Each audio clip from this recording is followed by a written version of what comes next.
things, I realized.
Mhm.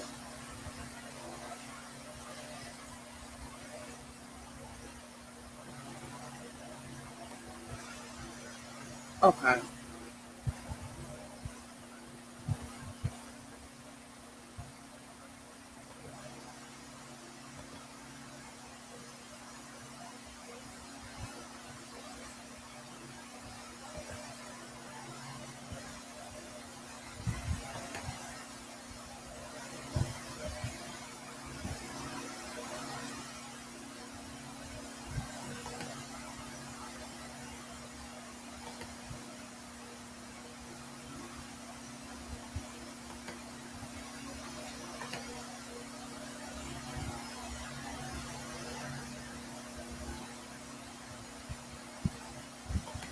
Realize that this man is not demanding their.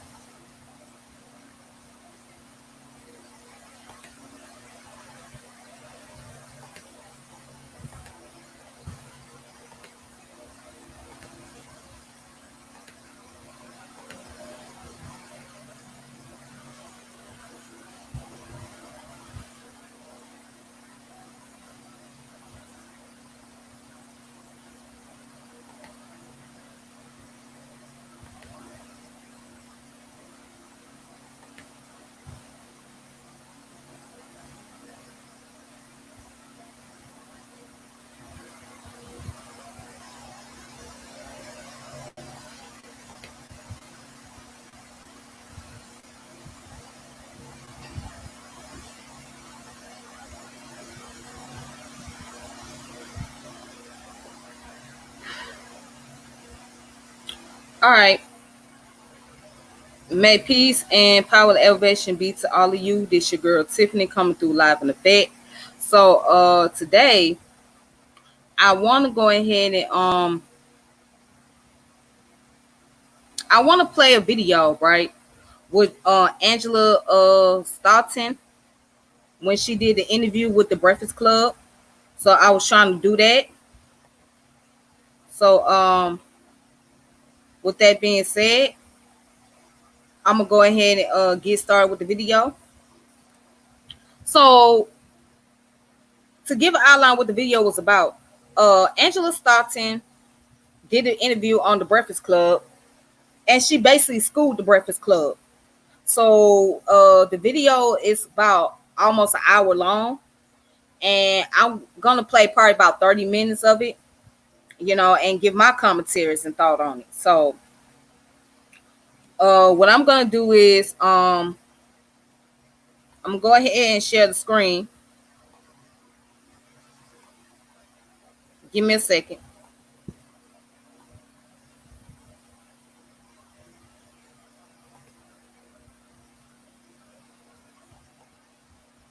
Man is not demanding. All right, give me 1 second. I'm trying to get this together.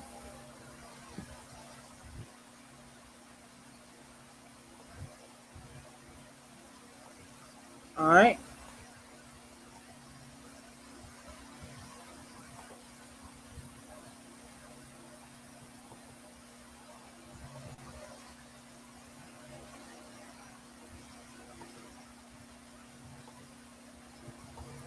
Okay then. So yeah, I'm gonna post the video up. And once again, um the reason why I'm doing this is because I pretty much agree with a lot of the stuff that she's talking about. But for those of you who have not seen the Breakfast Club interview, you're gonna get a chance to see that. And I was enjoying every bit of this interview. So I'm glad she actually schooled them because somebody needs to do so. So yeah, what I'm gonna do, I'm gonna go ahead and play the video and I'm gonna watch it.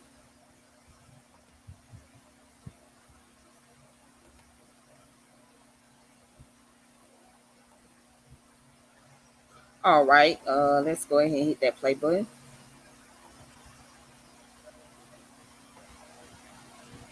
Okay.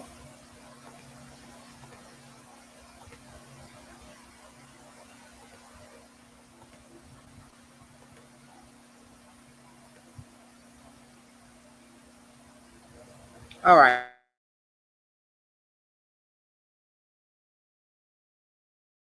Breakfast Club.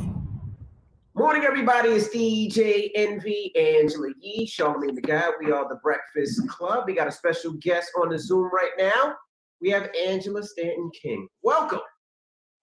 Thank you guys so much for having me on the show. Well, Angela, tell them a little bit about yourself. You're running for Congress in Georgia right now, right? I'm running for Congress in Georgia in the 5th District against John Lewis. I am from Atlanta, been there most of my life. Most of you may know my story from a while back. I spent some time in prison for a nonviolent charge. Ended up giving birth to my daughter, chained to a bed, came home, went through a lot of trials and tribulations to get to where I am today. Ended up using my story to not only pass the First Step Act, but also make it illegal for women to be chained during childbirth. I ended up getting a full pardon from the president, and now I'm running for Congress to use my story, to use my experiences, and bring hope to our people. You got a pardon from President Trump? Full pardon from President Trump. Now, do you think that you would be a Trump? Do you think you would be a Trump supporter if he hadn't pardoned you? I've supported Trump before I got a pardon. And why do you support Trump? What values do you see in Trump that make you a supporter? I support his policies. He's the first president that's for pro-life. There are, nearly 60 million Black babies that have been aborted since Roe v. Wade passed. And if we talk about Black Lives Matter, then we know that Black Lives Matter even in the womb. He also signed the most historic criminal justice reform that I had a part of. And we freed over 7,000 people from prison. 91% of them were Black. He's also permanently funded HBCUs. He also lifted the federal ban that was against faith-based HBCUs. Before COVID hit, we had the lowest Black unemployment. The fact that the man was willing to listen to someone like me and allow me to influence him to not only pass the First Step Act, but make it illegal for women to give birth in chains, I realized that this man is not the man that they're proclaiming him to be. I don't have any problem with a person voting their interests. I saw a quote you said. You said, I credit President Trump for being my inspiration. Before she became active in conservative politics, I was a lifelong Democrat just because. Well, monkey see, monkey do. I was just doing everything that my family was doing. I guess we had all been duped. So what made you, get away from the Democratic Party? Well, my own story, when I came home from prison, I was a convicted felon. I was a single mother. I had 4 children waiting for me. They gave me a $25 check and a bus ticket and said, here, go start your life over. Well, we had absolutely nowhere to go. I couldn't get the welfare that I'd been able to get before. I couldn't get any housing assistance. So I had to figure out how I was going to make it. I had a God-given gift, which was writing. So I wrote my life story. From there, I went on to being a national best-selling author and then starting my own publishing company. Not only that, the part about being a single mother, remembering when I was getting those benefits and how Section 8 said, as a single mother, we'll help you and your children, but the father can't live in a home. Or when I was receiving welfare, they'll say, okay, you'll get this certain amount of money at the beginning every month, but you can only make a certain amount. It wasn't until I was denied government benefits and nobody wanted to help me that I discovered my greatness. And so this road to entrepreneurship is how I eventually became free. And I know if we really want to be free as a people, we got to reduce poverty. Because once we reduce poverty, we reduce crime. We need more entrepreneurs. And if I can do it, anybody can do it. You can do that as part of any party, though, or being an independent. You don't have to be a part of a party to do that, though, right? Well, I mean, for me personally, I'm a conservative because I don't believe in handouts. I believe in hand-ups. When we talk about the Democratic Party, it's a large focus on welfare, right? People only need welfare for a certain amount of time. We don't need to become lifelong welfare recipients. I'm also not. Oh, we lost you. There we go. I'm sorry. I'm also not a Democrat because of abortion. This is my thing. Roe v. Wade was passed off of a lie. As of right now, where we are, we're always crying about being an oppressed minority, but we are always going to be an oppressed minority if we continue to abort our offspring. Abortion is the biggest genocide against Black America. They strategically place their abortion clinics in our neighborhoods.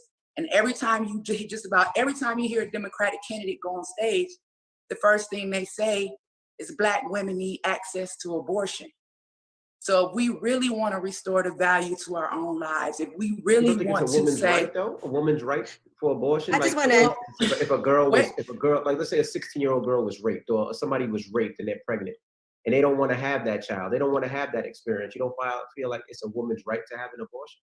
so they talk about women's rights and women's choice. We need to first figure out why the government gave us the choice to kill our children to get away with it. Because as a man, you make the child. If you wanted to kill the baby, you would go to jail. You don't have a right to decide whether or not your child lives. Neither should a woman. Even in the instance of rape, let's just talk about it because I've been raped before. I have a 27-year-old daughter that's a lawyer, still deciding to choose life because at the end of the day, that child is still partly mine. Now, if you can't kill the person who raped you, why are we killing the child? And in addition to that, rape is only 1% of abortions. So the argument that's on the floor right now about abortion is the Democrats wanting to fund it. It's not necessarily taking away a woman's right, which I don't believe any woman should want to right. Because here's the thing, you taking away someone else's right to live. Well, I'm definitely pro-choice, and I highly disagree. I'm pro-choice, and one of the reasons I'll say that is because I think history has proven that when abortion was illegal, women were still having abortions and they were doing them in very unsafe ways and dying from them. So that will still continue to go on. And then the only people who had access were people who could pay for private physicians so that they were able to travel, go get that done, pay a large sum of money. So that actually endangered our people who were living in poverty because they couldn't afford to go to a private doctor. Let me tell you something. A baby dies every time in an abortion. Every time a woman has an abortion, a baby dies. You can't say Black Lives Matter and don't include the Black lives that are in the womb. Now, when you're talking about healthcare, is it a fetus or a baby? Let's talk about it. Look up the definition of a fetus. A fetus is a human baby. Now, when you're talking about healthcare and in the Black community, we need to remember the Negro Project and Title X funds. When you go research the history of Planned Parenthood, the founder, Margaret Sanger, was a racist. The Negro Project was about them implementing birth controls into our population, into our communities to keep us from populating, to keep us from reproducing. Now, the thing of it is, when you guys say you're pro-choice, you have to think about this, the word and the trick. Why is it pro-life and then pro-choice? Because the opposite of life is death. The choice is death. So what we have to decide now is when we are voting is, are you going to vote for your children, your future children to die or your future children to live? Why not give them access to, it's a choice. What's the choice though? Life or death.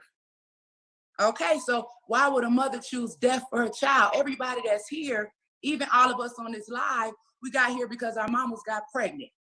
At the end of the day, it's somebody's life. So how is it that everybody that's advocating for abortion has never been aborted? How are you going to get someone else's right to live? Because if you understand lifespan development, you know that we all go from being an embryo to a fetus, to an infant, to a toddler, to a child, to a teenager. It's a life. So when you guys say Black Lives Matter, Context matters, though. If a woman got raped, and I understand you say it's less than 1%, but if a woman got raped, I wouldn't expect her to carry that child. Okay, so listen, let's just say that's fair, and that's the decision for it. If they say, okay, we're gonna make this exception, if a woman is raped, let her make that decision. We still ended somebody else's life that didn't commit the rape. Let's remember that. But what about the other 99%? What about the fact that every time you see an advertisement for Planned Parenthood, it's targeting Black women? What about the fact that 46% of our population has been aborted since 1974 when Roe v. Wade was passed? So when we're talking about the Black vote and how we are the minority, why are we not waking up and realizing that we are not only killing our own army, but also aborting our votes? So what I would like to do as a congressman, because I promise you, everybody is voting for our children to die on the Democrat side. I would love to bring balance. I would love to give opportunity to women, because look, you can't tell me that the only way I can survive or be successful is by having an abortion when I'm a woman that came home from prison and raised 4 kids on my own, which are all a blessing. So if we want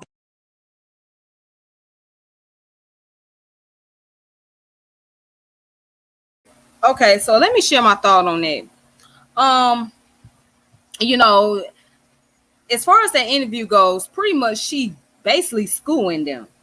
So if we understand, if anybody watch any type of criminal shows, right, like Forensic Files, take for example, if you take a woman, right, if you kill a woman while she's pregnant with a child, they will call that double homicide. Why do they call it double homicide? Because you not only killed the woman that is pregnant, but you're also killing the fetus. And to answer Angela Yee's question, which to me that was so dumb of her, she said, what this woman said, she said, is it a baby or is it a fetus? It's still a fucking baby. Okay, it's at an early stage. At the end of the day, it's still a fucking baby. When a woman finds out she's pregnant, she's not gonna say, I have a fetus or I have an embryo. I have a baby. That's what it is. It's at the beginning stage. Let me tell y'all something. Do y'all know that during 25 days, right, which is approximately a month, not even a month of a woman's pregnancy, do you know the baby heart beats? So again, that is life growing inside of you. So this is where it becomes a contradiction. If you kill somebody and they're pregnant, then it's considered as double homicide, right? It's considered as murder. But if you abort a child, then it's not considered as feticide because the baby wasn't human, it's a fetus. That's the most illogical argument that I ever heard. As a matter of fact, let's look up the word feticide.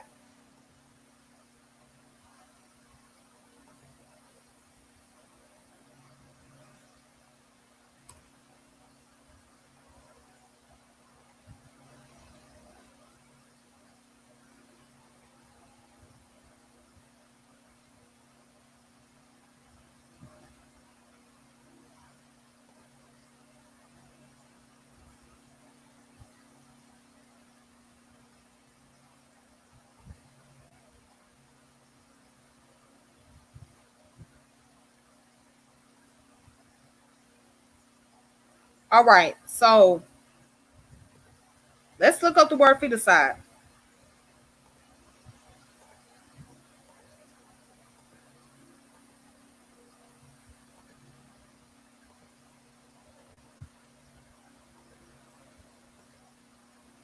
Here we go, right here. The term feticide, intentional destruction of a human fetus. Keyword, human fetus. Feticide, the destruction of a fetus in the uterus. Aborticide. What does aborticide mean?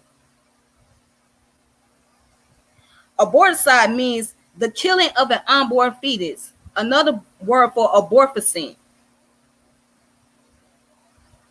Aborticide.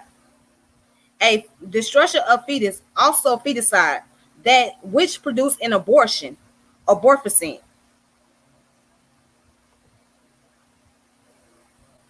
As you can see, what does it say? The act of destroying a fetus or causing an abortion. It's feticide.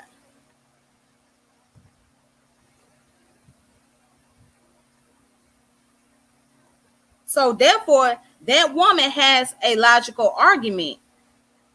She has a very solid argument.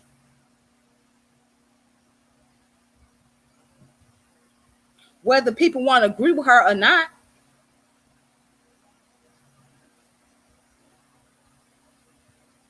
So let's go back to the video.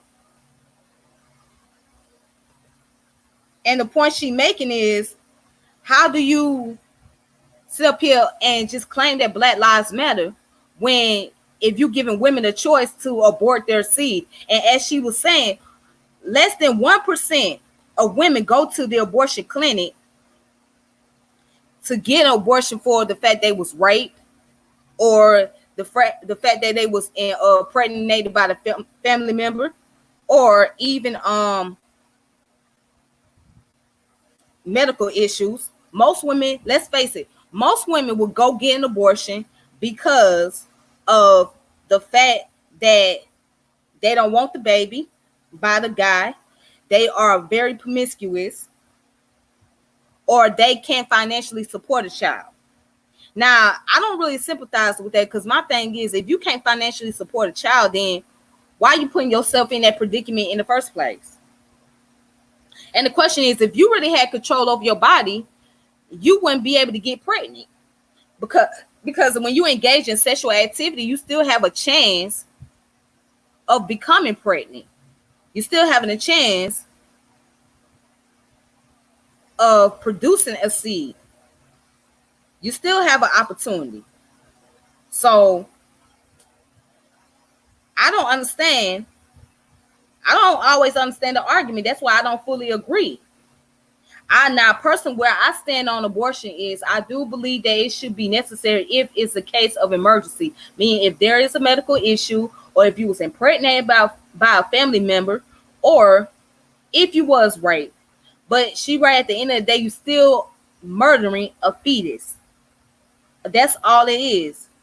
You're murdering a fetus, but you're doing it in a legal way. And Angela Yee was right. Yes, they did have abortion back in those days. Women used to get abortion, and abortion was illegal. So what I want to do is, I want to look at the Roe versus Wade story. Let's look that up.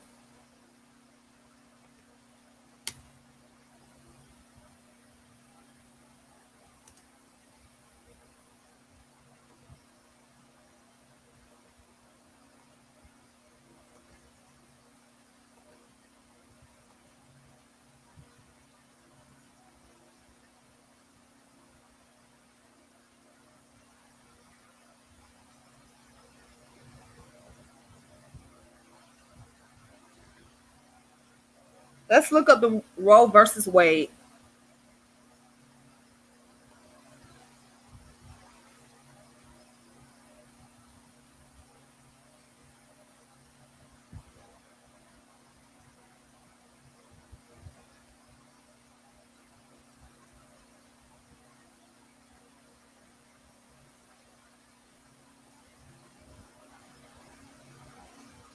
Okay, so here's the story right here. In 1973,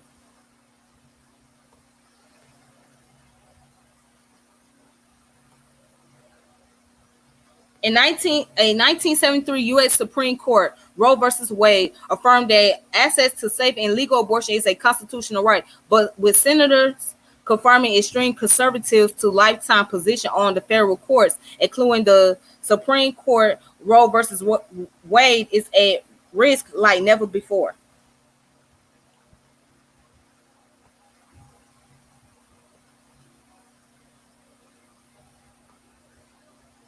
Check this out.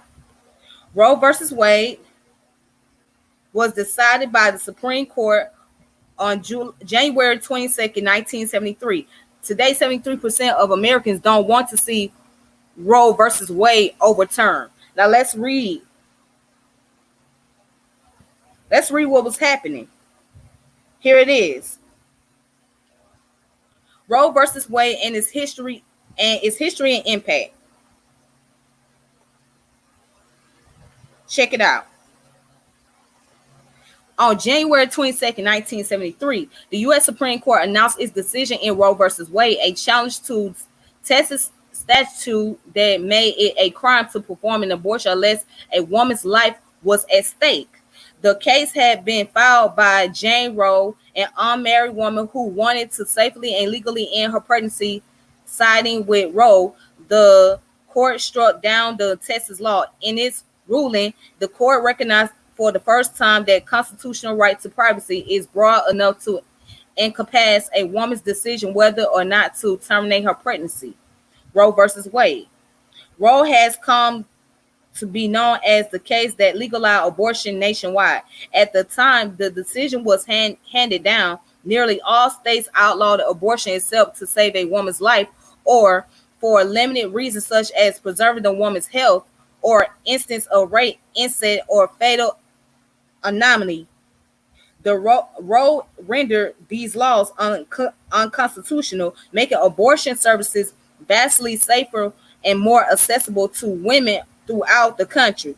The decision also set a legal proceeding that affected more than 30 subsequent Supreme Court cases involving restriction on access to abortion.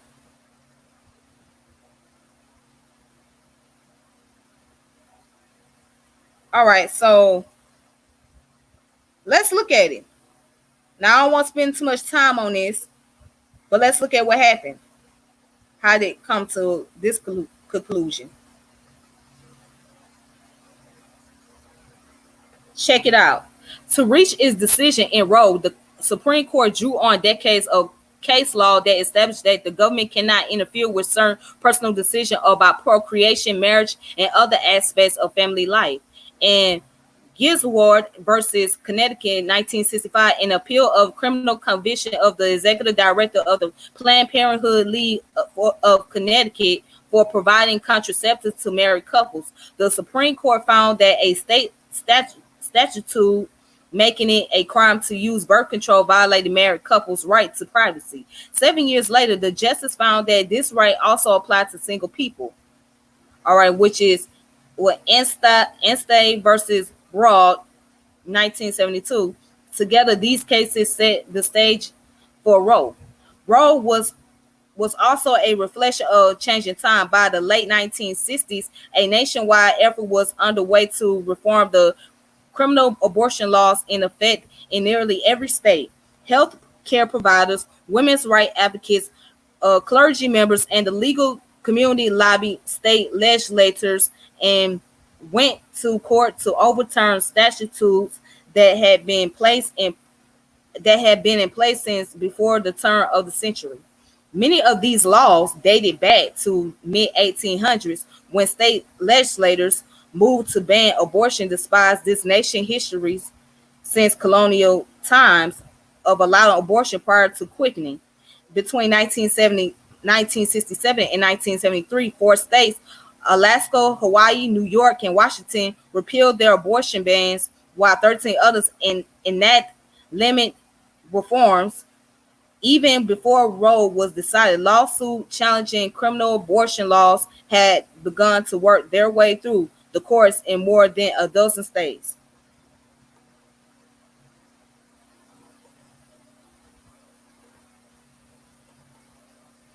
What the hell? Why could I? Hold on.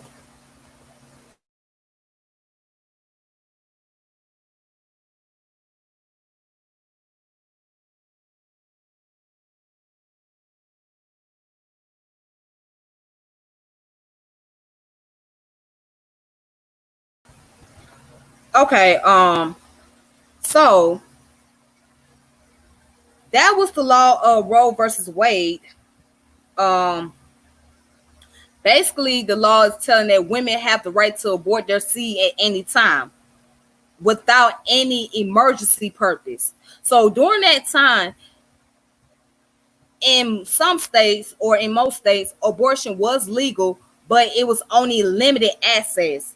Okay, it was only limited purpose, only for for emergency purpose, as it should be.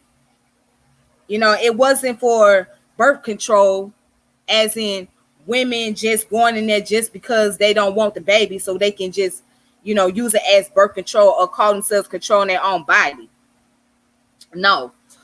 Basically, the abortion laws during that time was restricted for those who had emergencies, such as being impregnated by their family member, those who had been raped, or those who had medical issues. But it wasn't until 1973 that abortion became legal, and it gave women the right to go ahead and abort a child. Now, by the way, the woman that was Jane Roe, she was a single woman, but she had an affair with a married man. This woman had an affair with a married man and got pregnant. And she didn't want the man's baby. She didn't want to have an illegitimate child or a love child. So she wanted to get rid of it, but the laws was not legal at the time to just give a woman the right to choose when she wanted to just get rid of her child. But going back to the concept, yes, abortion is feticide. Yes, abortion is murder, because otherwise they wouldn't talk about that in the criminal justice field. When anytime somebody get killed, they wouldn't call it feticide if it wasn't murder. Think about that. So let's go back to the video.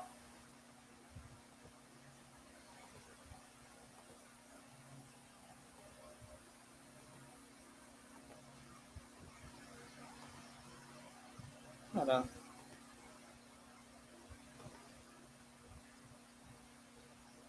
Oops. Here we go. Let's go back to the video. Give me one moment.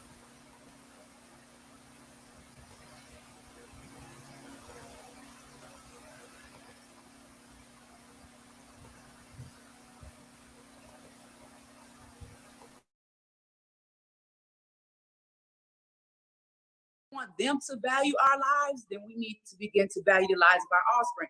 My one vote on the floor, the only thing it's going to do is bring balance, because at the end of the day, I want to save Black life. I still believe in a woman's right to choose what to do with her body and her reproduction. See, and I still believe as because it is her body. Have the same body, but you and your mother don't have the same body. It's not her body. So again, it's y'all, inside of her body. It's a baby inside of her body. It's still an embryo. Baby. So if you can live with, I still feel that as history has shown, embryo. women are still going to have abortions, whether or not it's illegal, and it's a very dangerous practice. So that's an excuse to support a racist organization that has wiped out half of our race. We would rather to support what? Is that an excuse to support a racist organization that has wiped out half of the Black race? Planned Parenthood doesn't only provide, Planned Parenthood doesn't only provide abortions for people. Let me tell you about they do. They do a lot more work than that as well. So does every other OBGYN. We don't need Planned Parenthood to provide those services. We can go to any health clinic and get those services. Not only that, Planned Parenthood was just offered $60 million from our federal government for those funds. To take care of those other programs. They walked away from it because the stipulation was that they couldn't use those funds to perform abortion. Now, that is no excuse for us to say we are going to support, and it's documented that this is a racist organization. Because you believe that doesn't make it that other women have to believe that.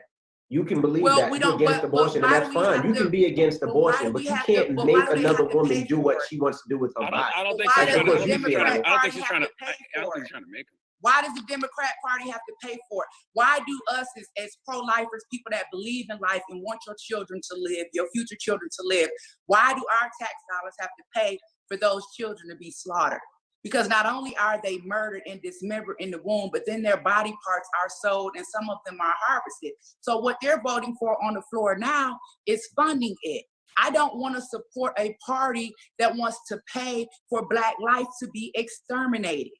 I do not support the Democrat Party. If you can't give Black women another option besides abortion, and if every time we come up as a Black people, as a community on the floor, the only thing we're being offered is free access to abortion, then that tells me you don't really care about Black life.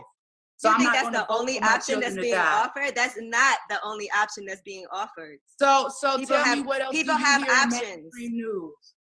People have options. They can choose that. They can choose to put a baby up for adoption. They can choose to.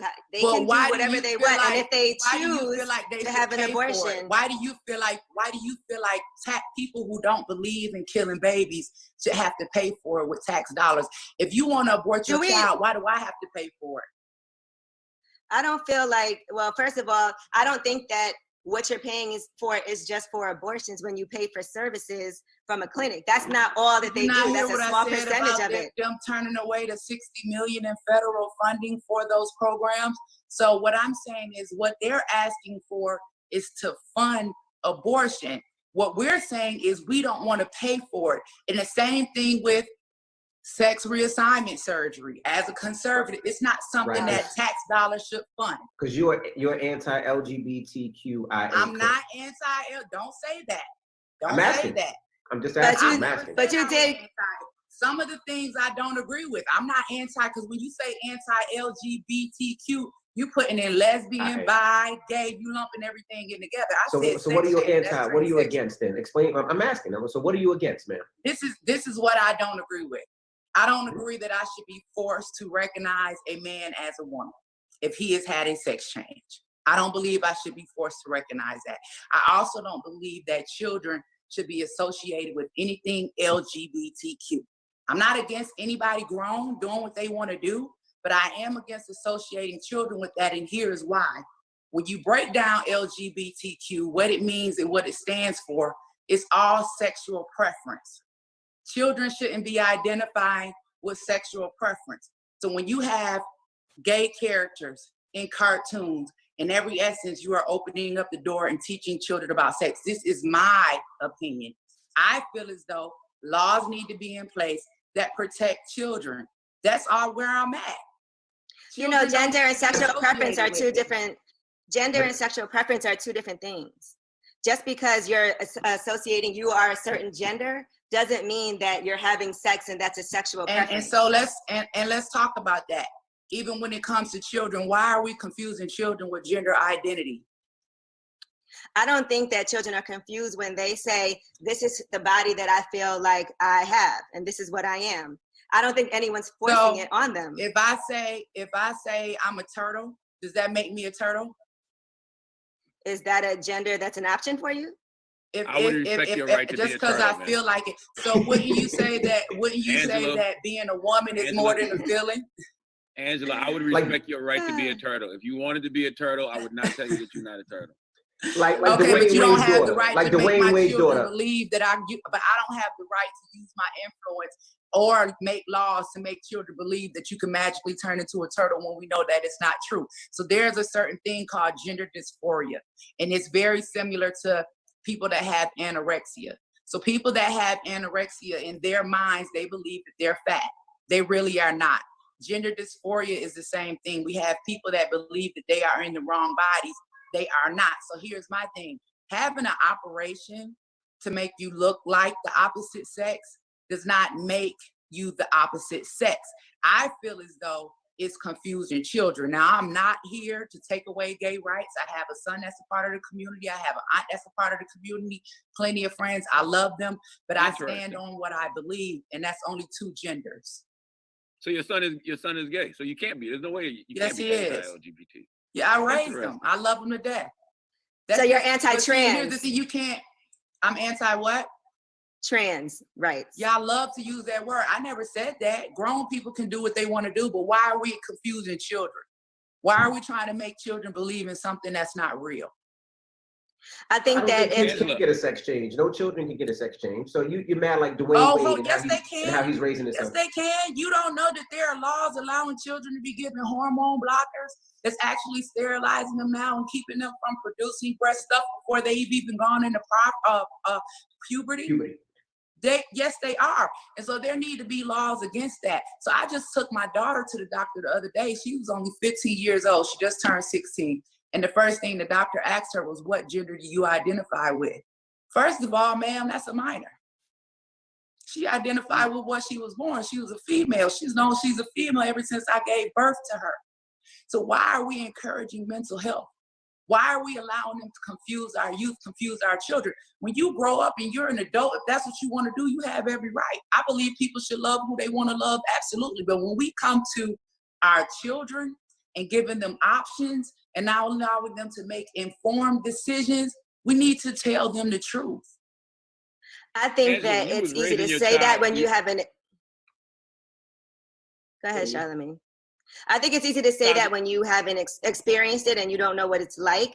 But as a person who I myself know many trans women, I understand that they felt like, for a majority of them, they felt like that since they were young. I was born and I was assigned this gender at birth as a male, but I feel like I'm a woman. Angela, and that's the gender that I identify with. Listening what you're saying. And I think that it's dangerous for you to tell a child they can't be who they are, because that leads to all kinds of mental trauma later on in life. So let's do this. So you saying, first of all, let's talk about what you said. You said all of your transgender friends, and I have them too, saying that they felt like they were a woman.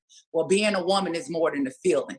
Feeling like a woman doesn't make you a woman. And when you tell me that I'm telling a child, let's just say my son who was gay, if he told me he felt like he was a female, that I would be doing damage to him by telling him that he's a male, I feel like I would be doing damage to him by telling him that he is a female, which would also force him into dismembering his body and believing that he is a female, because even after they go through the surgery, reality hits. They are still not biological women.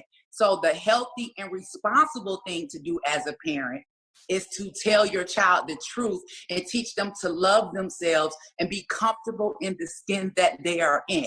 So you can't tell me you're telling people to accept themselves for who they are when they are not accepting themselves for who they are. But you're telling them who they are instead of letting them be who they are. No. I'm not telling them who they are. I'm helping them understand who they are, because what you want to do is tell them a lie.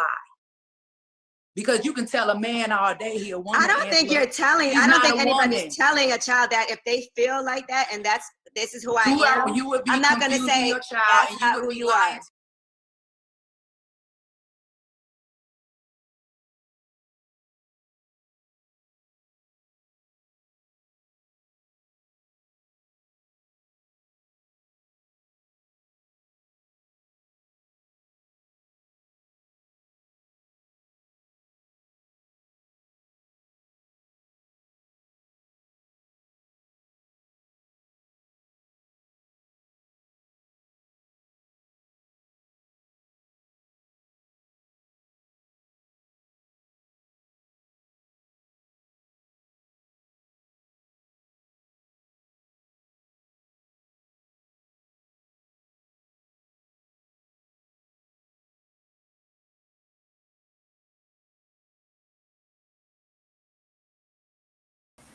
Yeah, should nobody be forced to identify you as a male or a female when you know you wasn't born that particular gender? So I agree with Angela Stanton.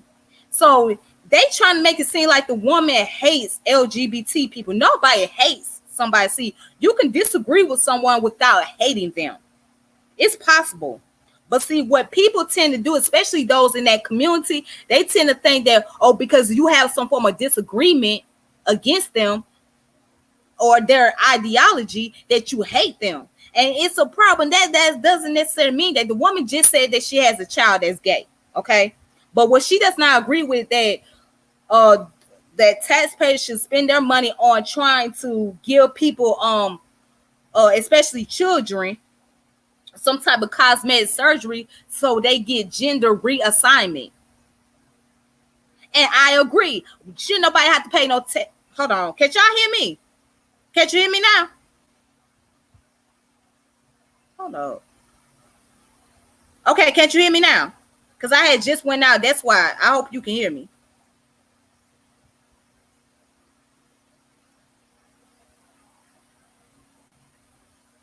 Can't you hear me? Okay. Anyways, Cool, that's what's up. Okay, but anyway, she got a good point. So it's not that somebody hate the LGBT community, but they have a right to disagree. You know what I'm saying? And obviously she coming from a point where, okay, you know, if you grown and that's how you want to live, then you can live how you want to. But at the end of the day, don't force me to call you something that you're not. And as a woman, I deal with the issue of that. I have an issue when somebody say that the trans woman is the same as being a woman. No, it's a difference. Like she tells you that being a woman is not just a feeling. It's a biology. Okay? It's a biological trait that we have. It's a biological trait that we have. So it's not just a feeling. You don't just feel like a woman, because see, that's all psychological. That's all emotional. I done had people telling me that there is a such thing as being born gay. Well, show me the scientific evidence. And when people try to show me the science, do you know what they pull up? They pull up a damn hypothesis. There is no scientific evidence that absolutely states that yes, a person is born gay, because you know why? When you come into this world, you have no clue about who you are. You don't have a clue about anything. And then to use the argument that a child can feel like a female, first of all, a child don't even know the difference between a male and a female. When you're that young, you don't know your own body parts. Unless your mama and daddy told you that, hey, you're born as a male. Or hey, you're a female. You have a penis. You have a vagina. Other than that, a child doesn't know what they got. They don't even understand that kind of stuff at a young, tender age. So how a child at a young, tender age gonna tell you that, hey, mom, I'm a boy? They don't know. You have to teach them. You have to nurture them into understanding who they are. And people have an issue about gender roles. Well, there's a reason why gender roles are here. Okay, it's not so much about trying to manipulate, but it's about, you know, knowing that the physiology that we have. Okay, men and women are built differently from one another. There are things that men can do that women cannot do, and there are things that a woman can do that men can't do. So anytime a woman sit here and tell me that I can do everything that a man can do, oh really? So you tell me when your ass is pregnant, right? That your ass can go on top of the roof of the house and fix the damn house. No, you can't. Stop fucking lying to yourself. And let's be all way 100%. For example, in certain jobs, like if you're doing a forklifting job, right? And if you're pregnant, do you know that you cannot do forklift while you're pregnant? Do you know why? Because you'll end up having a miscarriage. Why you think when you get on roller coasters, right? Or before you get on roller coasters, the first thing they ask you, are you pregnant? Because if you get on the roller coaster, the chances are you can end up having a miscarriage. Why you think that women should not be carrying heavy ass objects? Because your body is not built that way, and you can destroy your reproductive system. So certain job duties, women should not be performing. And I stand on top of that. You know what I'm saying? You're not that physically strong. You're not built like that. That's the part that women don't understand. But see, when it comes time for them to want to be treated equal, they don't want to deal with the equal amount of repercussion and consequences. See, it comes with a territory. You don't get to say, I want to be treated equal like a man, but don't want to deal with the same repercussion and consequences as a man. That doesn't make any sense. But you know what? Let's go ahead and let's look up what she was talking about. Planned Parenthood turned down $60 million. She was right about that. And then we're going to look up the one about the Obama signing a law into effect for transgender children. See, now that's such a coincidence for everybody jumping and hollering that Obama cared about black people. Let's see how much he cared. And we're going to continue with the video. Hold on.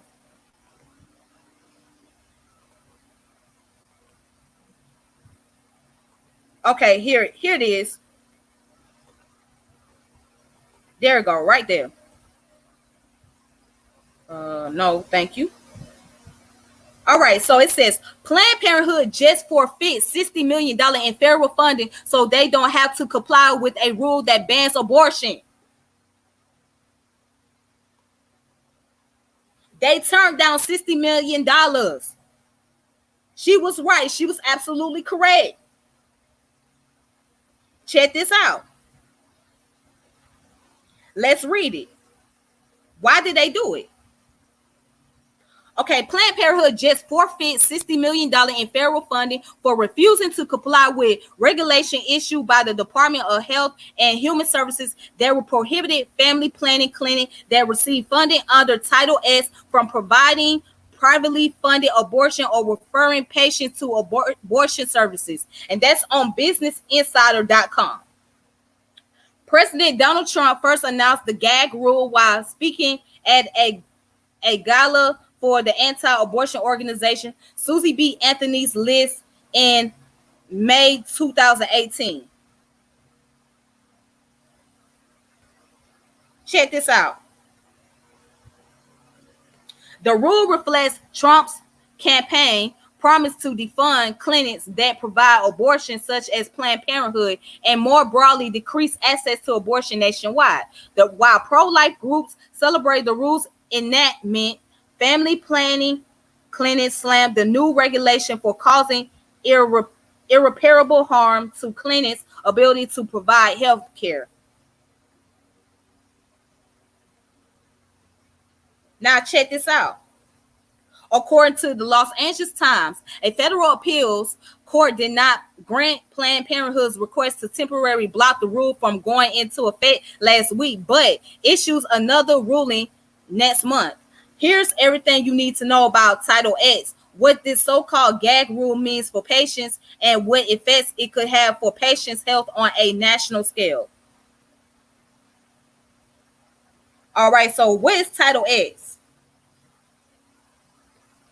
Established in 1970, Title X is the only federal statute that issues grants to clinics that provide family planning and health services to low-income and uninsured people who wouldn't otherwise be able to afford such services. Approximately $286 million in the Title X grants are administered to health centers and family planning clinics, such as Planned Parenthood, through the Office of Population Affairs within the Department of Health and Human Services each year. Now, check this out. According to an April 2018 report from the Congressional Research Service, 4 million people received services funded by Title X in 2016. There are 4,000 Title X funded health centers throughout the country, with Planned Parenthood serving approximately 41% of Title X patients. See, this is the part that people don't want to hear. Planned Parenthood officially announced on August 19th that they will not comply with the rule and now stand to lose $60 million in Title X funding as a result. Let's go back.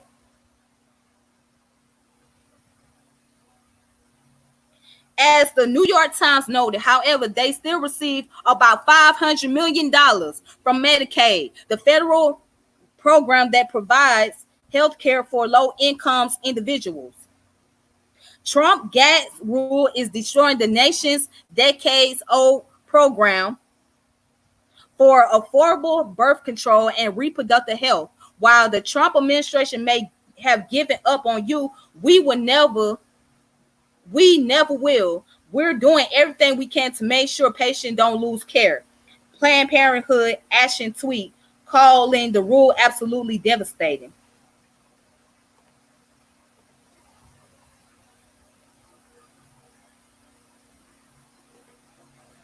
Okay, as you can see, there is the proof that yes, they did turn down $60 million. But here's the thing, you guys, wait a minute, but you know what? Planned Parenthood made most of their money off of what? Abortions. That's how they make most of their money. They get $500 million in Medicaid, close to $1 billion. That's That's how they make most of their money. That's where most of their profit coming from. So you know what? If you take away the profit of, if you take away people's clientele, which serves them multiple profits, or a large majority of their profit, then they not going to want to take anything else. So the way that Planned Parenthood looks at it, they like this: you taking away our clientele, you taking away our patients who come here and get the service of abortion. That's how we make our money. But you want to offer us $60 million for other stuff. No, we don't want your $60 million. If we can't perform abortions, or you trying to limit the access of abortion, you can keep your $60 million. We don't want that. We don't want 60 million. All right. We don't want $60 million for other things. Right. If you ain't putting it towards giving us the services, the resources that is needed to provide abortion for people. So that's the main thing they care about. That's their biggest clientele. That's their money. That's their profit right there, is abortion. So Angela Stanton just proved the point. So I'm going to go back and play this video again.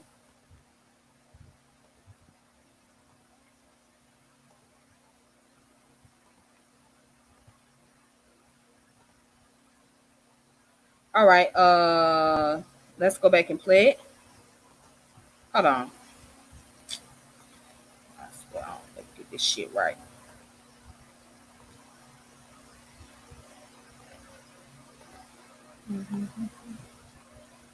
All right, let's go ahead and finish up the video.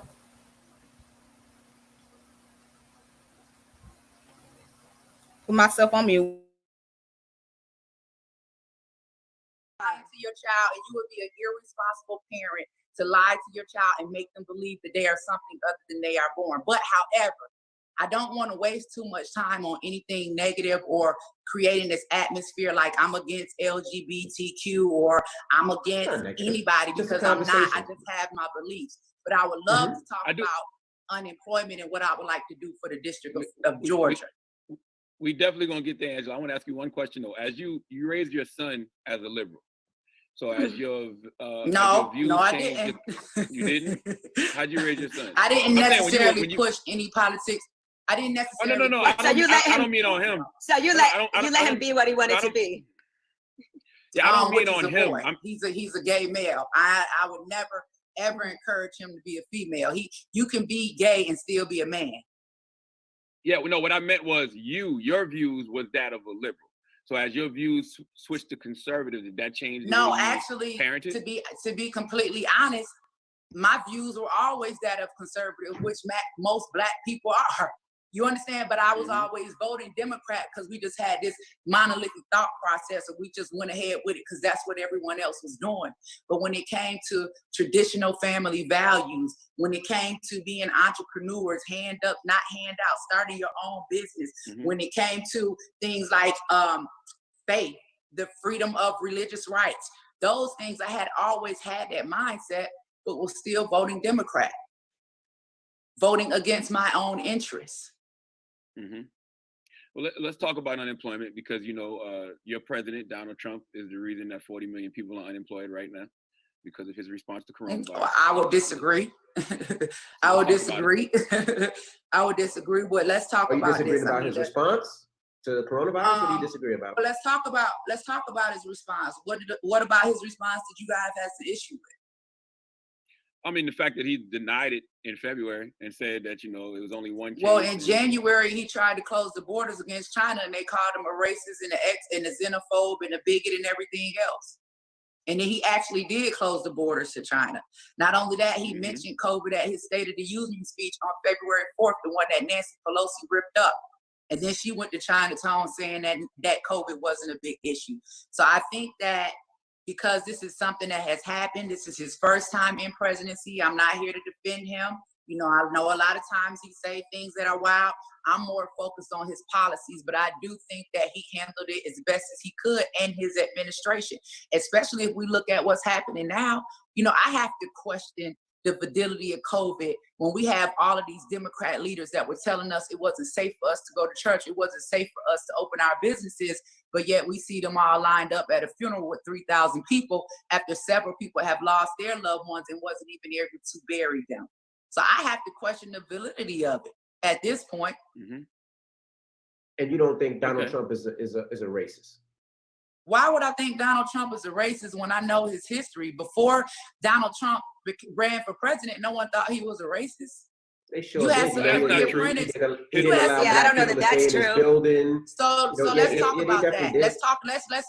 Let's get factual. And again, I want to talk about what I want to do for the District of Georgia. I don't want to spend too much time trying to defend Donald Trump, but that was an issue about him not renting to people that had Section 8. Now, I got a brother who has property and is not going to rent to people on Section 8. I know people in my own community. I know people that wouldn't rent to me when I was on Section 8. So then they talk about the Central Park 5. Why did Donald Trump go out of his way to run these ads? And guess what my response is to that? Guess what my response is to that? Guess what my response is to that?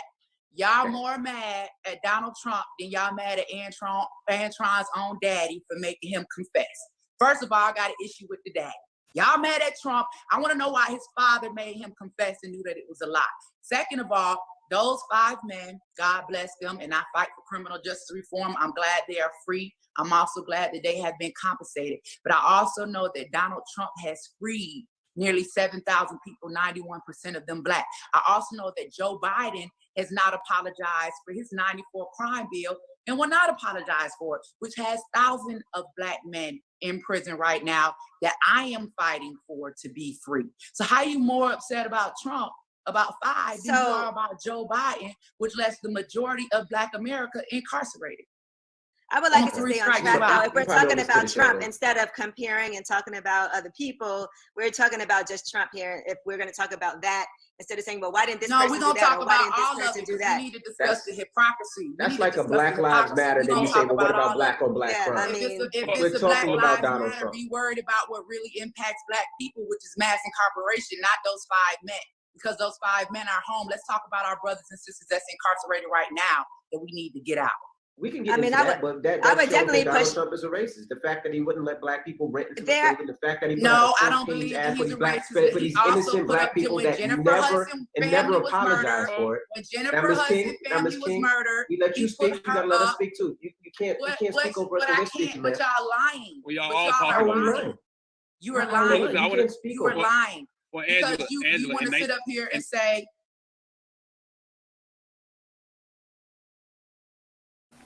Okay. So let's look at several things. Let's look at Obama protecting children transgender rights. And let's look at the 1994 crime law. Let's look at this. So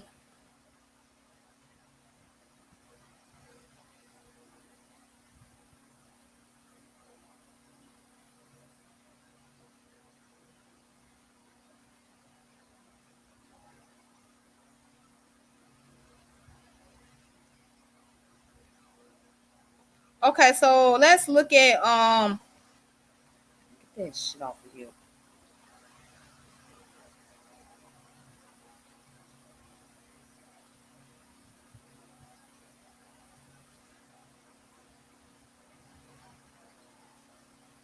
All right, so I'm looking it up about Obama's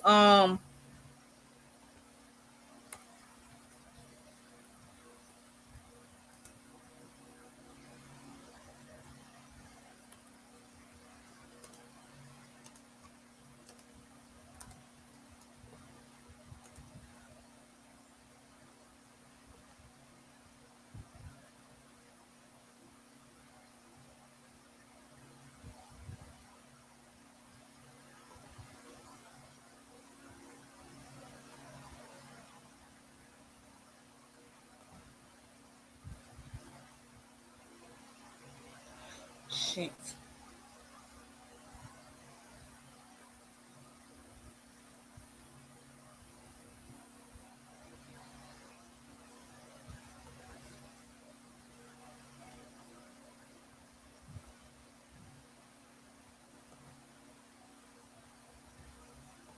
Okay, so let's just read this real fast. Let's read this real fast. To answer the question, yes, Angela Stanton is a Republican. Okay. But that's not the point. That's not the point whether she's a Republican or Democrat. It's about her logic, okay? It's about her argument. Yes, she stands on the Republican Party. All right. I'm not advocating to be a Republican, neither am I advocating to be a Democrat. I'm looking at logic. I'm looking at arguments. Okay. And so far, she has presented a strong argument. All right. Angela Yee and what's that other motherfucker's name? DJ Envy. They couldn't come back with a stronger argument. At least Charlamagne the Donkey, aka the Predator, had enough sense to sit back and listen. While those other two, they's trying to argue back and forth with her, and they ain't had no arguments. So let's look at what Trump administration has said about the whole Obama era thing regarding to transgender people.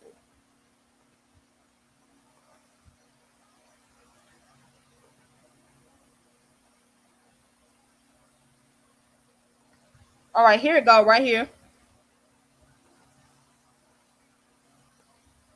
There it go. So it says, it comes from a website called khn.org, which is Kaiser Health News. All right, and this came out on June 15th of 2020. All right, it says Trump's administration rolls back Obama era health care protection for transgender patients. The decision was swiftly criticized by health advocates, insurance regulators, medical groups, and others. It's the latest Trump White House move to chip away at protection for LGBTQ Americans.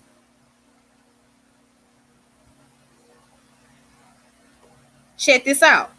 The Trump administration Friday overturned an Obama era rule that banned discrimination against patients based on gender identity. The regulation from the HHS Office for Civil Rights drops protection based on gender identity from the ACA's chief anti-discrimination provision, OCR, similarly ending non-discrimination protection for LGBTQ people by modifying other CMS rules, including standards for qualified health plans and the ACA marketplace, even though they are not related to or predate the OCR rule. When the agency proposed the change, it expected half of all covered entities to ditch their gender and sexual orientation discrimination policy as a result.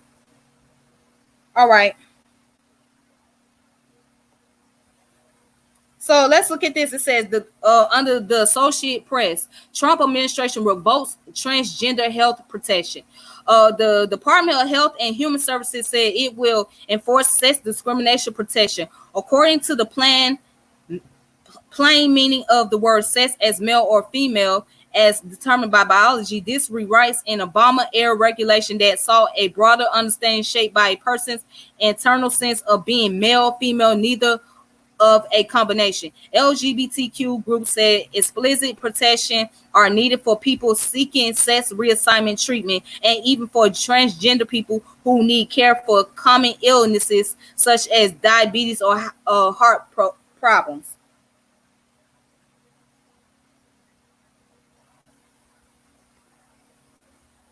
All right.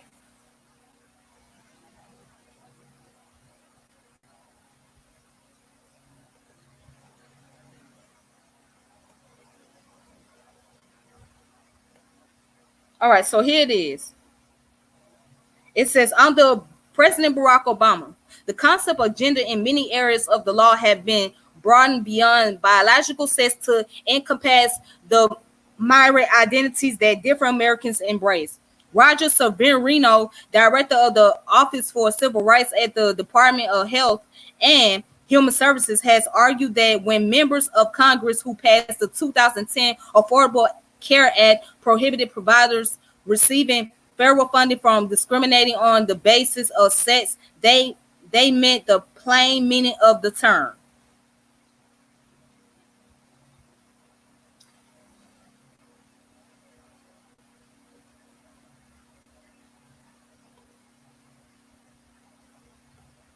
So Roger Servino, head of the HHS Civil Rights Office, said the timing of the rules release is purely coincidental.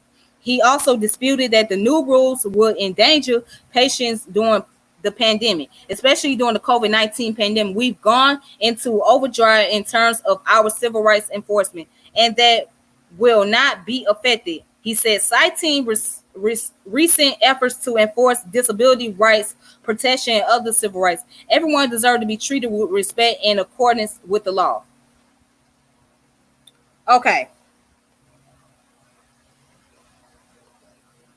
So, with that being said, where do I stand on this? I believe that everybody should be able to get access to healthcare, especially when it comes time to get your checkup and all that. But when it comes to reassignment surgery or any of these little cosmetic surgery, unless let's say you've been to the accident or you had to get those surgery for a medical reason, then that's different. But if you're trying to do it just so you can have a fake breast or a fake behind, or you want to get some hormone pills so you can transform into another gender, no, I don't support that at all. I don't think that should be even supported. And see, Obama, under his administration, he did a lot more for these individuals. He signed a lot more laws that was catering to these people than anything else. What did he do about the HBCUs?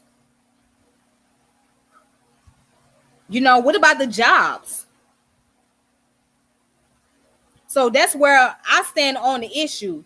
So again, the issue is people should not pay for no body to get a reassignment surgery so they can be another gender, or they can get a large breast or a butt implant and Botox and all that other stuff. That type of stuff should be mainly used when it's in a case of emergency. If you got into an accident or if you have a 3rd-degree burn or something like that, then that's when the cosmetic surgery should be done. But outside of that, it shouldn't be to trying to enhance your look so you can look pretty, look beautiful, or you can look like somebody from another gender. So, and for anybody that doesn't know what gender dysphoria is, that's basically dealing with a conflict that a person's have about their own gender, about their own identity. So at one point in time, gender dysphoria was also known as gender disorder. That's what it was known as. So let's continue on real quick because I got to speed it up. So I'm going to go to the Joe Biden crime bill.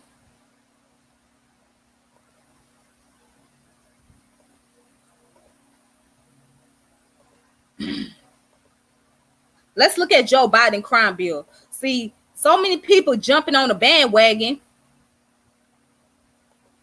trying to be on Joe Biden's side. But what they don't forget is that him and Bill Clinton both signed a crime bill that done incarcerate a bunch of African-American males. But let's look at it. This is from Vox.com.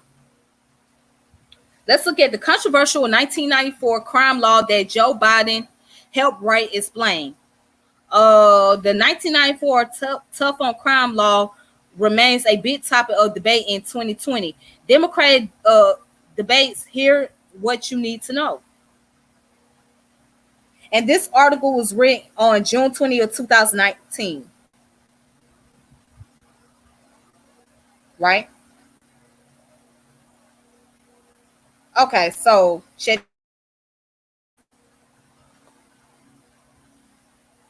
Okay, one of the most controversial crime justice issues in the 2020 Democratic primary is a tough on crime laws passed 25 years ago and authored by current poll frontrunner Joe Biden. If you ask some criminal justice reform activists, the 1994 crime law passed by Congress and signed by President Bill Clinton, which was meant to reverse decades of rising crime, was one of the key contributors to mass incarceration in 1990s. They said it led to more prison sentences, more prison cells, and more aggressive policing, especially hurting Black and brown Americans who are disproportionately likely to be incarcerated. If you ask Biden, that's not true at all. The law he argued at a recent campaign stop had little impact on incarceration, which largely happens at the state level. As recently as 2016, Biden defended the law, arguing it restored American cities. No, the hell it did not. It didn't. And let's stop right there because that's a damn lie.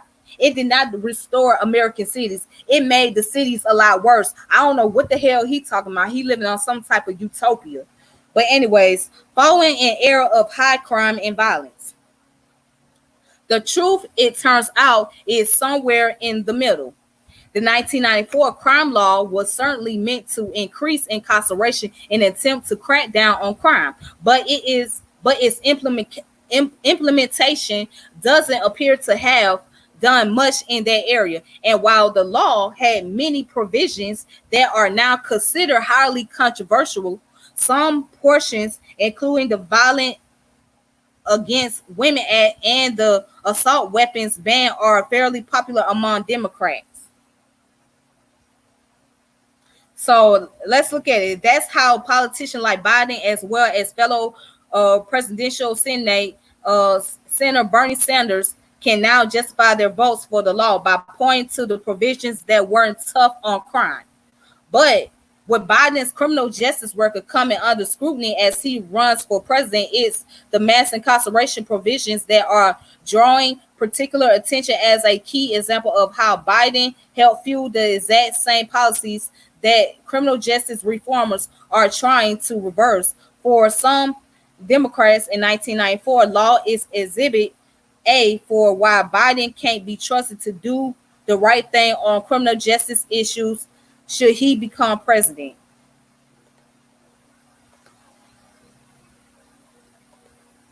So yeah, how many people are willing to talk about Biden?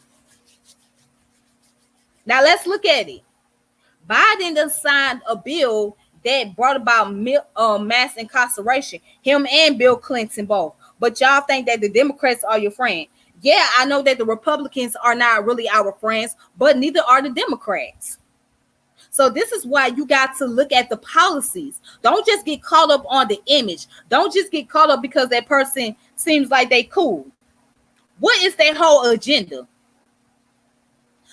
Did Joe Biden not sit here and tell Charlemagne the donkey that you ain't black if you don't vote for him? Did Hillary Clinton not go on the Breakfast Club and talking about she got a bottle of hot sauce in her purse? Y'all better think about this, because a lot of time these Democrats, these white Democrats, they are undercover racists.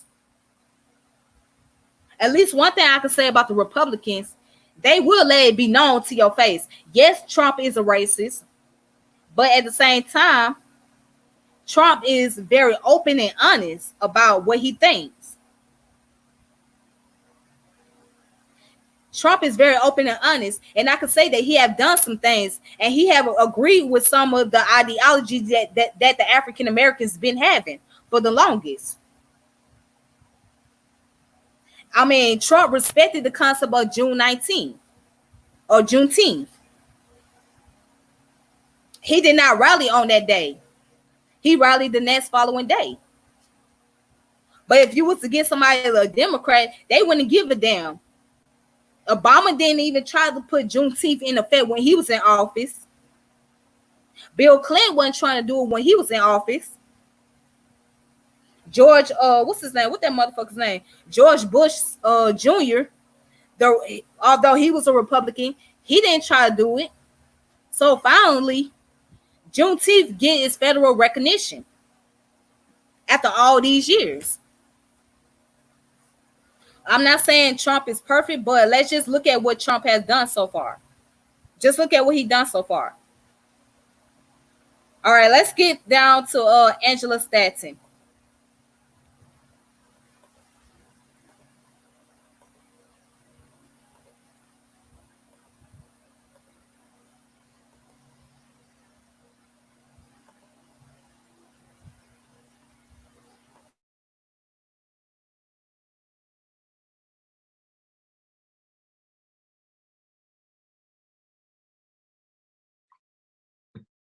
Well, Angela, in 1973, an employee, when he got sued, an employee did quote in court documents that they were told to rent only to Jews and executives. When there was a lawsuit against Said Trump, nothing about Section 8. Do with Section 8. Focused on Nothing to do with 39 Section properties 8. Is this around the same time? So is this around the same time that he 1973. helped Jesse Jackson start the Rainbow Push Coalition? Is this the same time he gave him a floor on the 10th floor in the Empire State Building and gave him $1 million to help this organization that still helps us? So are we talking about an issue with one employee? Maybe he got upset. Maybe he said something. We're going to stay focused on the past. Can we talk about what Donald Trump is doing right now for Black people?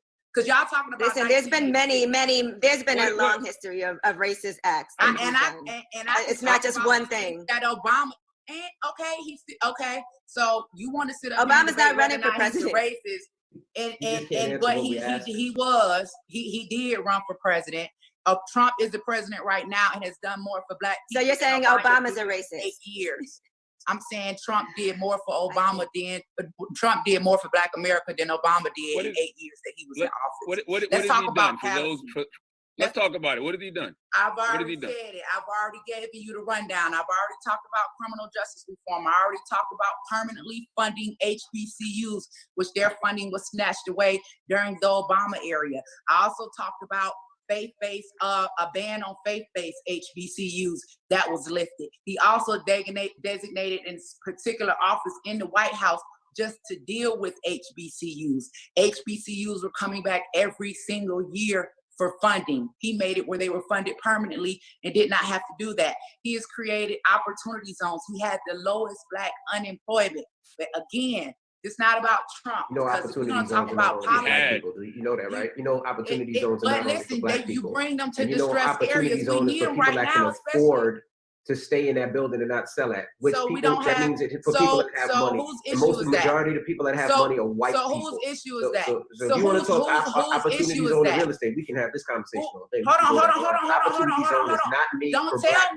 Don't tell me we don't have enough Black people that have money that can take advantage of these huge tax breaks. I said the majority of real estate investors are white, and they can hold down not paying stuff for years. It's an opportunity zones are not for only Black people. Black communities. If Black people do zones not are not step only for up, Black people. Hold on. Let me hear what Angela said. Hold on. This is what I'm saying. Opportunity zones are for Black communities to rebuild our communities, which is exactly what we need now, especially with all of the things that have been burned down in our communities. We have enough Black people in power with money to take advantage of these tax breaks. But what we have is a lot of leaders and people with money that truly do not care. Okay, so funds can be created. We can put together pools. This is an opportunity for us to come together and rebuild our neighborhoods and rebuild our communities. So we can't always just sit back and say we're gonna point the finger at somebody else. Right. When we gonna have accountability? But opportunity zones are only for Black people. Opportunity zones for everybody. It don't. It's not just the thing that says only African Americans can buy these properties. Opportunity zones is for everybody, white, Black, Jewish, for low income areas. You're missing it. But they're for investments for our community. That's the point. They're for investments for our community, but it's not just for our communities. Yeah. And if they come to our communities, they bring jobs. Just like the Wendy's we saw burn down up the street in Atlanta. You got 15 people that lost their jobs. These are Black people. It brings opportunity to people in our communities. So don't say that it does not help us.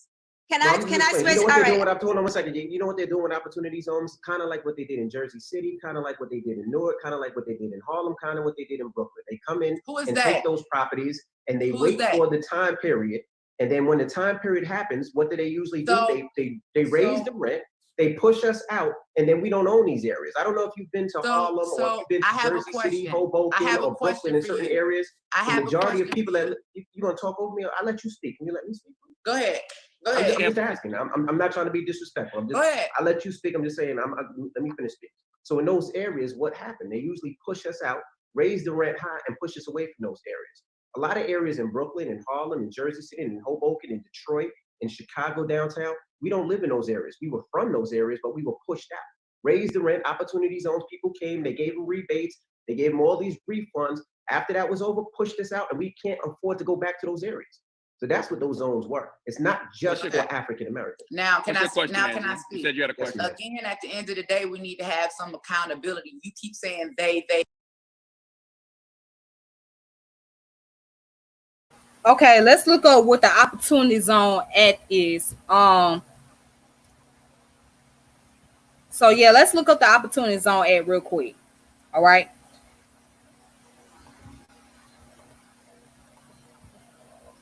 Jesus.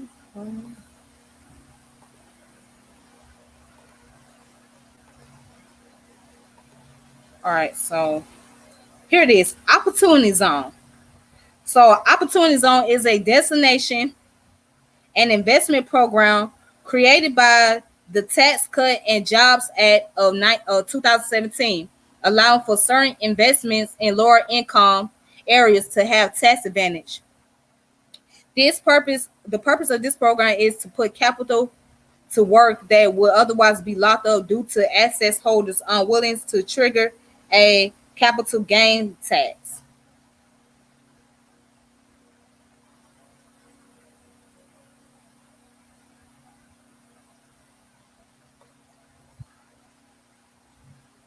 All right, here we go. Opportunity Zone were proposed by Tim Scott, Cory Booker.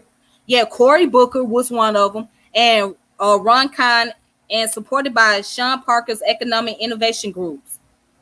States may designate up to 25% of low-income census tracts as Opportunity Zone. Opportunity Zone were created under 2017 Tax Cuts and Job Acts signed into law by President J. Trump. Okay. The first Opportunity Zone were designated in April 2018. There are more than 8,764 zones in the 50 states and 5 U.S. possessions, including America, Samoa, Guam, North Mariana Islands, Puerto Rico, and the Virgin Islands. Not all Opportunity Zones are in low-income communities. In May 2018, Treasury Secretary Steve Mnuchin instructed his staff to accept a non-low-income tract in Story County, Nevada, as an Opportunity Zone shortly after attending a Milken Institute event in Beverly Hills with Michael Milken. Milken was already an investor in Nevada tract. Treasury later a regulatory guidance that allows private investors to benefit from newly designed Opportunity Zones.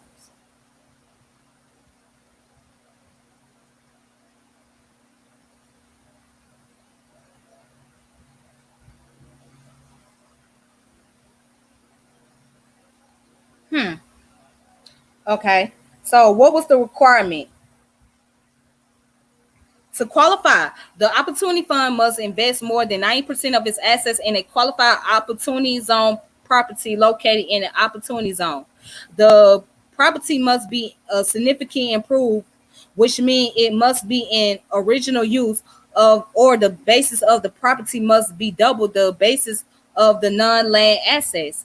Capital gains taxes are deferred for investment, reinvestment into investments in investment reinvested into investment in these zones. And if the investment is held for 10 years, all capital gains on the new investment are waived. Opportunity Zone are census tracts designed by state authorities as Perry 8,764 census tracts have been so designed. An investor must invest in an opportunity fund by the end of 2019 to meet the 7-year holding period and be able to exclude 15% of the deferred capital gain. An investor may exclude 10% of the deferred capital gain by investing in opportunity fund by the end of 2021 to meet the 5-year holding period. An investor who realizes certain capital gain income may reinvest the capital gain in an opportunity fund within 180 days. All right, so let's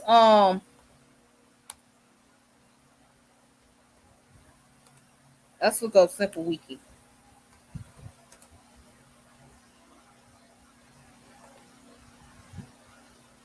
Okay, let's look up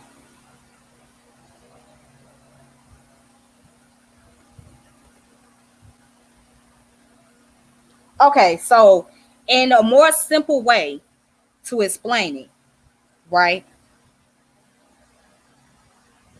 An opportunity zone is a geographic area in the United States where investment are exempt from capital gain taxes. So that means if you put an investment into an area, you don't have to worry about paying those gain taxes. So you're pretty much exempt from it. The concept of opportunity zone was introduced in the Tax Cut and Job Act of 2017 by Trump administration. They are similar to enterprise zone, a concept introduced in the 1980s in the United Kingdom.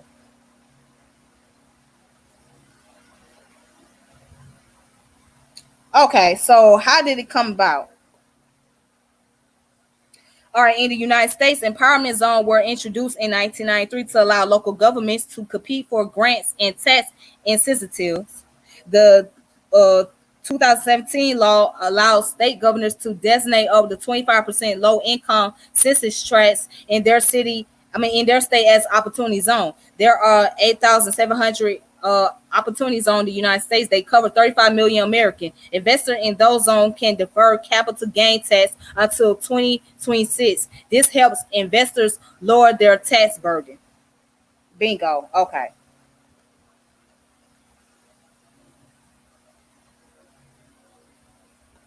All right.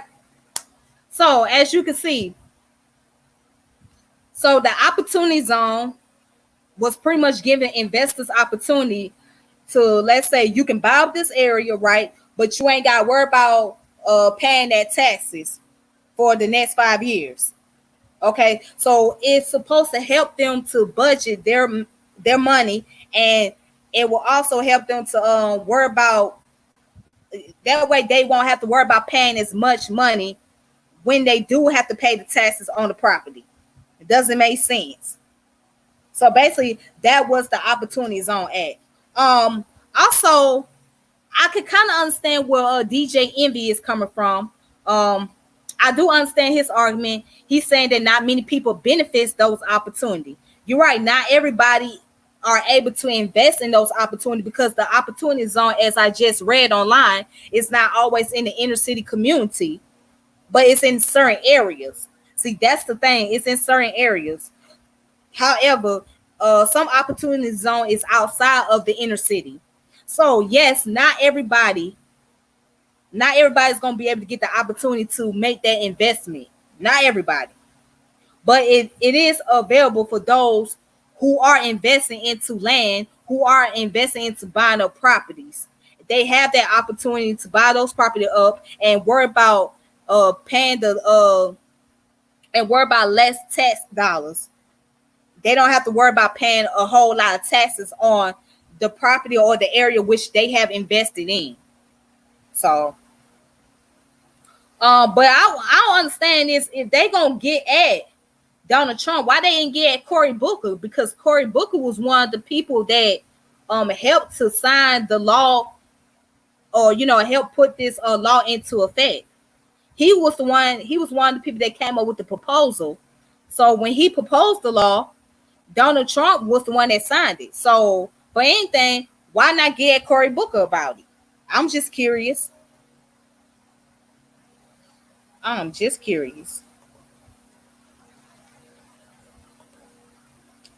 child. All right. And real quick, let's play that video with Jesse Jackson giving Donald Trump praise for allowing him to use one of his building, or one the section in his building, to form the Rainbow Coalition program, etc. Let's talk. Let me show this video real quick.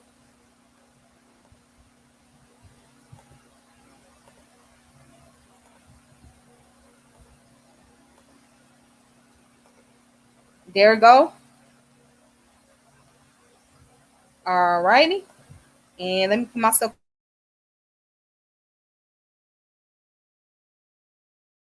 C-SPAN, your unfiltered view of government, created by cable in 1979.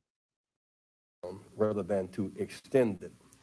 So in the context of this family of friends who in a real sense are looking for how to make an urban development policy real, and you are a premier developer, what impediments are there between you and developing on the other side of Central Park, and what incentives would you require to make that happen?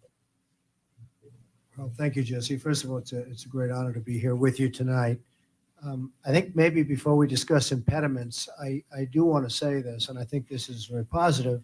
It really is happening uptown. It's starting to happen. Percy, who's been a friend of mine for a long time, has done such an incredible job, both physically with money and also psychologically on really showing what can be done. And I just want to thank Percy because he was borough president.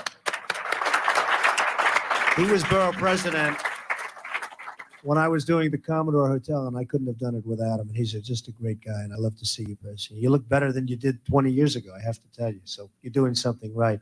But it is happening in Uptown. And I have friends that, in this particular case, one white, looking for property in Harlem, wants to develop property in Harlem. And this is something that wasn't happening 3 years ago or 2 years ago or 10 years ago. It just wasn't happening. And, you know, sadly, one of the reasons is that it's very, very difficult to get land in other locations of Manhattan. And that's a sad reason to necessarily be going to other You locations. said land is an impediment on the uptown side of the Well, side. no, land is very hard to get anywhere in Manhattan right now. And people are going to Harlem because they really see it as a new place to invest. I'm talking about the real estate developers and some very good ones in New York.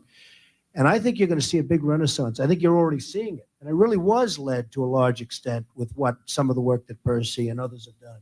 But I think you're going to see a renaissance, and it has begun, but it's continuing in Harlem and in the uptown, as you call it. The reason I press this case is that in spite of the accolades that Percy Sutton deserves after being borough president 12 years, he had to go to 63 banks to borrow the money to buy WLIB. It's a question of capital. John Johnson said to me 2 days ago, the esteemed publisher of Johnson Publishing Company, for 20 years, he could not borrow any money. He had to use subscriptions to sustain the financing. So a fundamental question, while there may be some purses here and there, what is needed to break the impeding forces to pursue greenlining the red line zone on the uptown side of Central Park?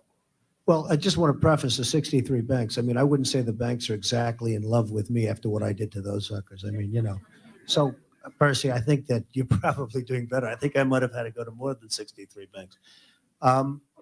There are things that can be done, and some are being done. I don't think to the same extent. If you look, you know, I have an honor of having Jesse at 40 Wall Street. We call it the Trump Building at 40. This is now a 72-story building right on Wall Street, right opposite the New York Stock Exchange. And he's a very tough negotiator when it came to rent. I want to tell you that. This man is definitely setting a new standard for paying low rent. But it's an honor. This is the toughest negotiator I've ever had. It's called mixed rent. That's right. I said, come on, Jess, you got to give me something. He said, nothing. I said, all right, what the hell? So he's tough.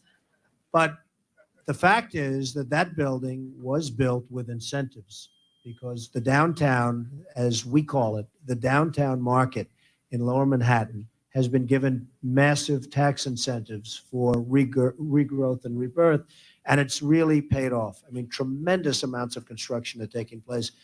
I think that one of the things that you could do is go to the city and ask, and I really think it's important, ask for massive tax abatements for things that would be built in certain sections where you'd most like to see developed. And I will tell you that residential abatements and commercial abatements have a tremendous impact on construction. And I mean, I know all the taxes and I know all the tax rules, laws, and changes. And I will say that the 421 program is the same program on Fifth Avenue and 57th Street, which is Trump Tower, as it is for Harlem. And Harlem needs more help than does Fifth Avenue and 57th Street. So I think one of the things, and really the biggest thing in terms of an economic incentive, is real estate tax abatements at a large level and larger than other sections of the city. Utendall, you a manager of money, have lots of, well, these are your roots.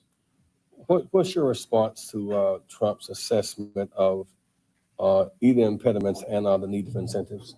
Well, I would agree that that would surely help. I think that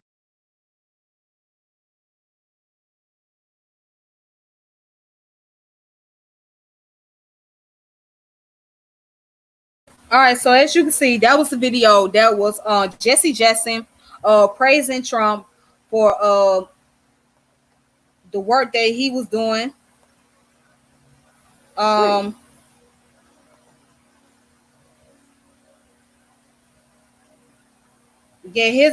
he was praising him for his commitment for those that was underserved in the community in New York. Now, and for allowing him to use a part of his building to bring about the Push Coalition and the Rainbow Coalition at the time. So yeah, Trump may not allow the Jews to rent out the space in his building, but he allowed Jesse Jackson to rent out the space in his facility to do about the Push Coalition. Again, I'm not defending Trump, okay? I'm not defending Trump, but this is the evidence. I'm putting up the information. I'm putting up the facts that is shown to verify and prove what this woman is saying. So let's go ahead. Let's go back and play the last 10 minutes of this video, and then I'm about to log off. Because, yeah. All right. Here we go. Hold on.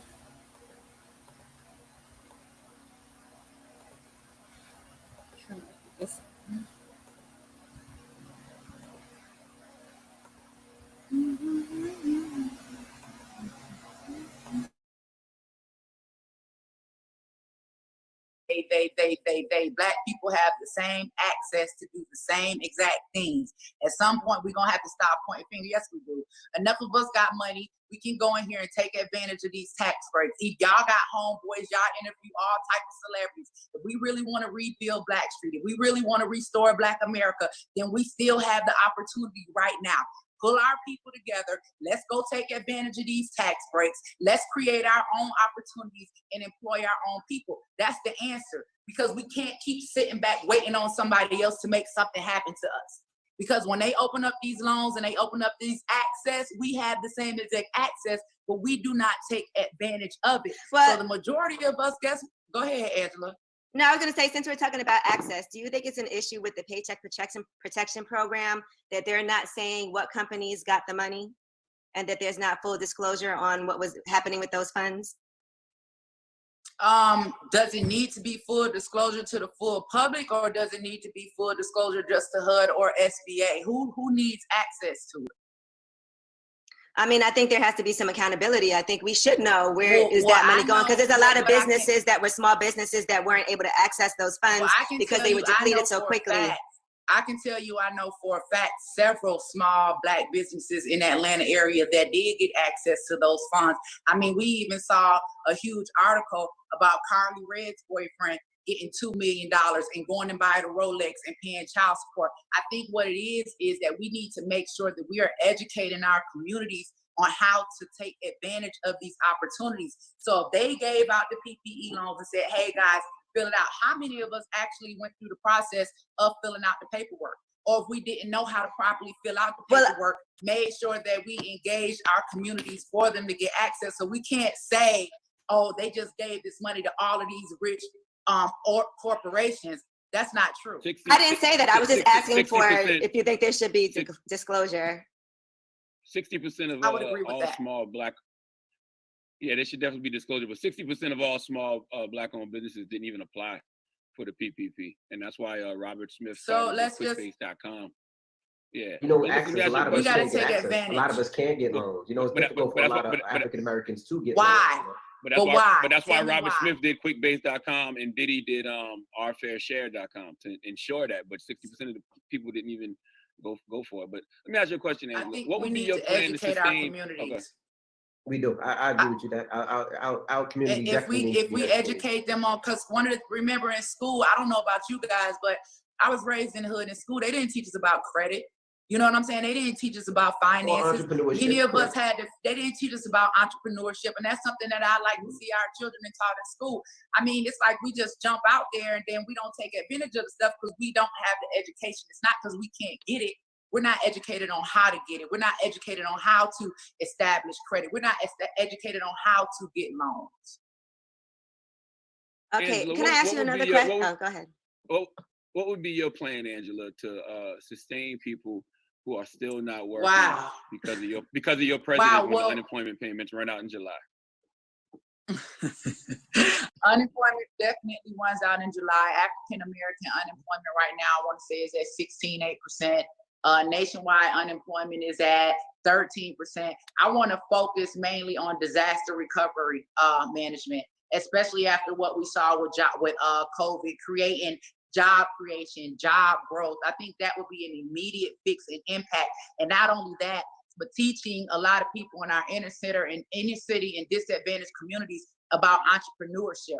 You know, people need to know where their next check is coming from. And like I told you before, if we can reduce poverty, we can reduce crime. I know that's why I committed a crime 15 years ago. I was a single mother. I wanted to take a chance on giving my children a better life. And I made a decision and thought I could get away with it. Just as we see with a lot of people returning home and coming home from prison, these people that have been serving 20, 30 years, if they come home and they don't have access to gainful employment, they're going to go back to doing what they usually do. If we want to see crime rise, we need to not create jobs, not create entrepreneurship. I think for our communities, we all have a God-given gift. Mine was writing. I learned how to take that and make it into a profitable business. We have people that know how to cook. We have people that know how to paint. We have people that know how to work with their hands. We can create our own businesses and begin to build our own wealth. And for me, that's one of the main focal points of my campaign. You know, all right, one question I wanted to... Oh, go ahead. Go ahead. No, one question I wanted to ask you is, why do you think so many white supremacist groups support Donald Trump? I think it's because they were white supremacists when Obama was in office. And I think that because Obama was a black man, they happy to see any white man in office. It could have been Hillary Clinton. They would have supported her. Anybody besides a black face. I don't believe that the president has control over who supports him. I don't. And I think. Do you think he should denounce them? Do you think he should denounce them? He has. You want me to pull up the video and show it to you? All you gotta do is go on. All you gotta do is type in. You can't call them fine people. Google President Trump denounced KKK and white supremacy. There's a whole video of him doing that, and he also designated them a terrorist group. Google that also. But you can't say fine people on both sides in some place like Charlotte. So can I get, because we back on Trump again versus my campaign, but let me just say this. I was just on the ground in Minneapolis, right? And when I was on the ground in Minneapolis, I had people with me and we were doing a very peaceful protest. And then there were people that were not doing a peaceful protest, busting people on the head, breaking stuff and all of that. So in my honest opinion, when the president said there are very fine people on both sides, he was talking about the people that were peacefully protesting. If you go watch the entire clip and not just the snippet that they put out to try to make it seem as if he was saying something racist, you would have a better understanding. What I want us to do is not look at me as a black woman and think that I'm a sellout or I'm not for black people, because at the end of the day, you would, back in the day, they would have called Harriet Tubman a coon for going to work with white people to free the slaves. I'm not going to apologize for the favor that God wasn't going to work. This administration. Angela, Harriet wasn't going to work. It's not like she woke up in the morning and said, I'm going to go clock in for this slavery today. Administration. I advocate on behalf of Black America with the administration. I'm not employed by the administration. Every time I go to the White House, I'm going there with an issue for Black America. Do you feel like you have to be loyal to Trump because he pardoned you? I don't feel like I have to be loyal to Trump, but I'll tell you something, I am a loyal person. I do understand loyalty. If Trump has done something that I feel would hurt Black people or would hurt disadvantaged communities, I would be the first one to say something. I would not align myself with someone or something that I believe was intentionally bringing harm to my communities. If we focus on the policy and not the person, because here's my thing, I didn't like my grandmother. My grandmother was mean. Every time I asked for something, I got cussed out. She never said anything with love, but she never did anything to harm me. She always had my best interest. She was not a very nice person. We may not like what Trump do or what Trump says. We may not like what Joe Biden says, but we need to pay attention to what these people are doing. Damn what they are saying. What are you doing? What type of impact is it having on us as a community? Is it benefiting us? Black America, this is what we need. We need to restore our communities, okay? We need to get Black men out of prison, get them back in their homes, have them raising our children. We need to rebuild Black Wall Street. It is time for us now to act and to come together and make these things happen for us instead of depending on a government system to do it. The reason why we still... Angela. No, I have to push back on you because Trump's policies have hurt Black people. I mean, you talk about the economy, you talk about the tax laws that are disproportionately. No. Be specific. When you talk about now. Well, they were disproportionately left out of Trump's tax cuts. African-American households receive only 5% of the benefits from Trump's tax law, despite making up 13% of U.S. households. When you talk about education, Trump rolled back Obama-era efforts geared toward protecting Black students from discrimination Trump, and school punishment. Hold on. Come on now. Did you not see Trump pass school choice? Did you not see the Black girl?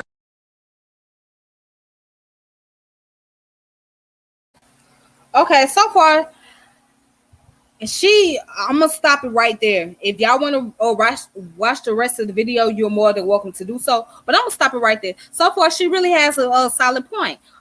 She's right. Yes, more of us need to be educated on economics and taxes and loans and things of that nature. That's why I am a big advocate for home economics.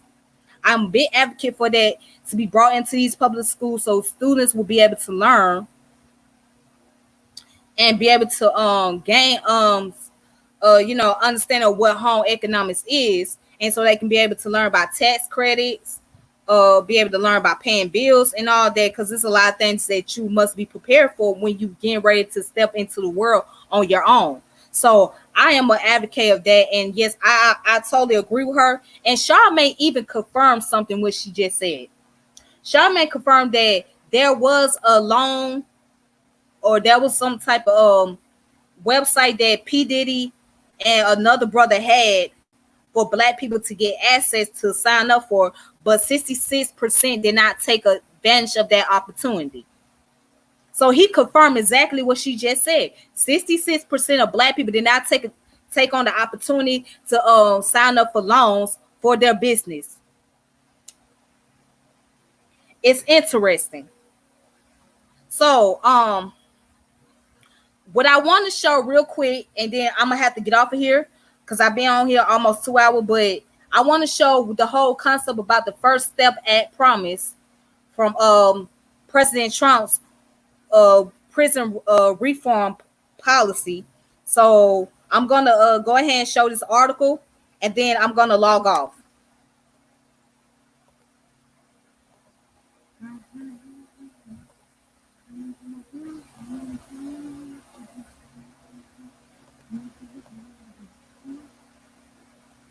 All right, here we go right here. If y'all can see that, can y'all see it? Okay, there we go right there. All right. All right, then. So here's the article. It's called The First Step Act Promise Widespread Reform. What has the criminal justice overhaul achieved so far? All right, the law's effects are real almost a year later, experts say, but some are concerned whether the bipartisan alliance that produced it can hold together. So here it is, a lady named Tanisha Bannister. She speaks about how Trump's First Step program helped her get out of prison early at the David Swinston Campus Center on October 25th, 2019 at Benedict College in Columbia, South Carolina. There she go right there, an African-American woman. Again, this is not about advocating for someone. It's about looking at the policies. Check this out. Check out her story. And this was written on November 24, 2019. And it can be found on NBCnews.com.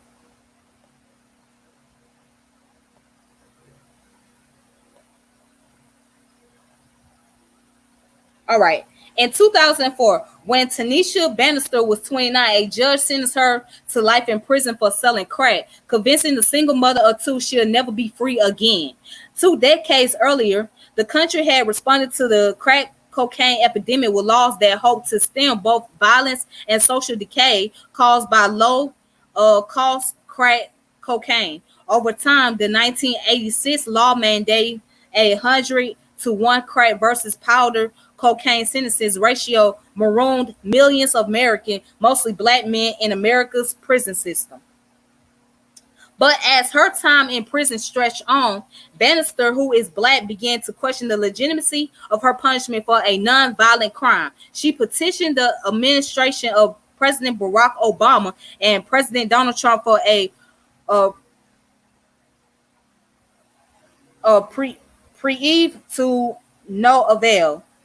Then in May, she became one of the more than 4,500 people released or who have seen their prison term shortened since December 2018, when Trump signed into law one of the most significant changes to federal criminal justice system in the 21st century.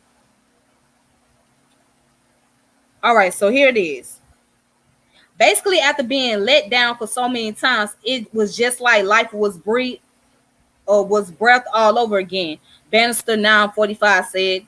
Nearly a year after the First Step Act's passage, NBC News spoke to over a dozen, including former and current elected officials, liberal and conservative advocates, and formerly incarcerated individuals, among others, who championed the reforms. They all agreed that the law's effects are tangible, and many believe the bipartisan coalition that produced it appears durable.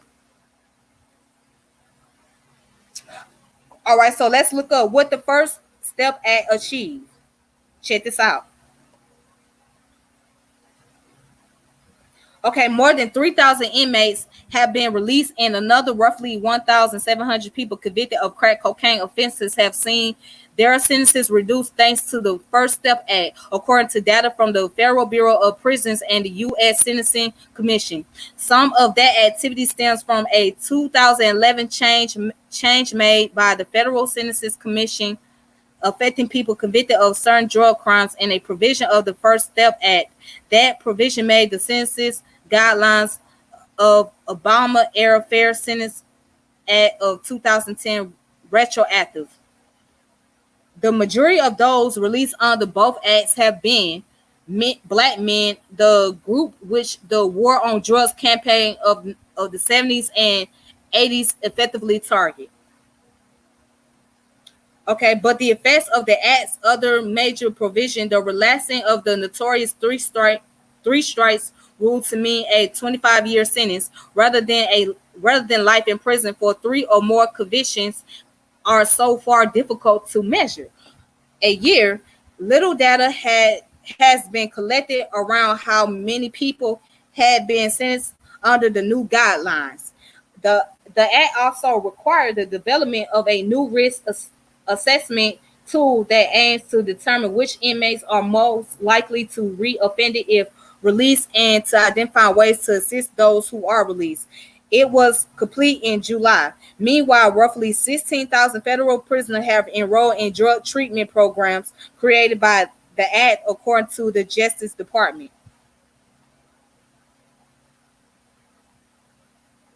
All right.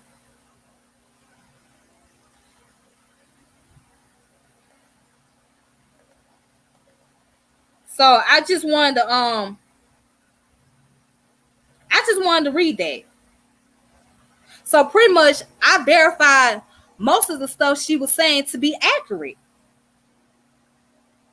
You know what I'm saying? Now, again, I didn't play the whole entire video. I played about 40 minutes of the video. So the rest of it you can watch on the Breakfast Club on YouTube.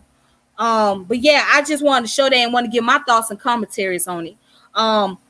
I strongly agree with this woman. This woman has a very strong argument. There's only a few things I might disagree with her on, but the rest of it, I have a very strong agreement to.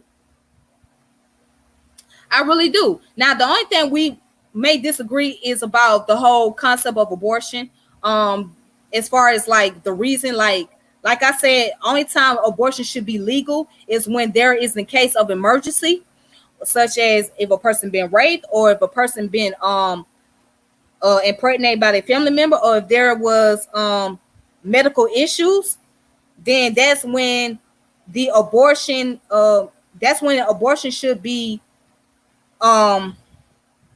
that's when abortion should be used. So I do agree with her that yes, abortion is feticide, but I also agree that abortion should be determined based on those factors. And yes, Angela Yee was very petty. She wasn't trying to hear because she was so emotionally caught up in her feelings. And some of the stuff, a lot of the stuff she was saying wasn't making sense. Even with DJ Envy, he was in his feelings too. A lot of the stuff that he was saying wasn't making sense. At least Charlamagne the Donkey had enough sense to sit back and listen. He had enough sense to listen to what she had to say. Now, I don't like Charlamagne at all, but he wasn't the one that was going in cutting her off every time. It was mainly DJ Envy and Angela Yee. But at least Charlamagne was able to hear her out, and he was able to